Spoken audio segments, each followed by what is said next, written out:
ಮುಪ್ಪಿನಲ್ಲಿ ಮಕ್ಕಳ ದಿನ ನೋಡು. ಈಗ ನೀವು ನಿಮ್ಮ ಗಂಡಂದಿರ ಅಧೀನದಲ್ಲಿದ್ದೀರಾ. ನಿಮ್ಮ ಗಂಡಂದಿರ ಹೆಸರನ್ನು ಉಳಿಸ್ಬೇಕಾದ್ದು ನಿಮ್ಮ ಜವಾಬ್ದಾರಿ. ಹಾಗೂ ನನ್ನ ಮನೆತನದ ಗೌರವವನ್ನು ಕಾಪಾಡ್ಕೋಬೇಕಾದ್ದು ನಿಮ್ ಜವಾಬ್ದಾರಿ. ಬಾಬಾ, ನೀವು ನನ್ನ ಮೇಲೆ ಕೊಟ್ಟಿರೋ ಜವಾಬ್ದಾರಿನ ಶಕ್ತಿ ಮೀರಿ ಹೋರಾಡ್ತೀನಿ. ಹೋರಾಡ್ಲೇಬೇಕಮ್ಮ. ಇವತ್ತಿನ ಕಾಲದಲ್ಲಿ ಹೆಣ್ಣು ಗಂಡಸಿಗೆ ಸಮನಾಗಿ ದುಡಿತಾ ಇದ್ದಾಳೆ. ಲಾಯರ್ ಆಗಿದ್ದಾಳೆ, ಡಾಕ್ಟರ್ ಆಗಿದ್ದಾಳೆ, ಇಂಜಿನಿಯರ್ ಆಗಿದ್ದಾರೆ. ಯಾಕಮ್ಮ ರಾಷ್ಟ್ರಪತಿಗಳಾಗಿಲ್ವಾ? ಎಲ್ಲಿ ಏನು ಆಗಲ್ಲಮ್ಮ, ನಡೆಸ್ಕೊಂಡು ಹೋಗ್ರಮ್ಮ. ಪರವಾಗಿಲ್ಲಮ್ಮ, ಪ್ರಪಂಚದ ರೀತಿ ನೀತಿಗಳನ್ನ ಚೆನ್ನಾಗಿ ತಿಳ್ಕೊಂಡಿದ್ದಾರೆ. ತಿಳ್ಕೊಳ್ಳೇಬೇಕಮ್ಮ. ಪ್ರಪಂಚದ ನೀತಿಗಳನ್ನ ನೋಡಿ ತಿಳ್ಕೋಬೇಕಮ್ಮ.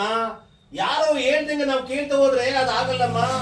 ಏನಿದ್ರು ನಾವು ಆಗೇನಾರ ಕೇಳಿದ್ರೆ ನೀರಿನ ಮೇಲಿನ ಗುಳ್ಳೆನ ನಂಬಿಟ್ಟು ಒಳಗೆ ಯಾರ್ದಂಗಾಗತ್ತೆ ಈಸ್ ಕಲಿಯಕ್ಕೆ.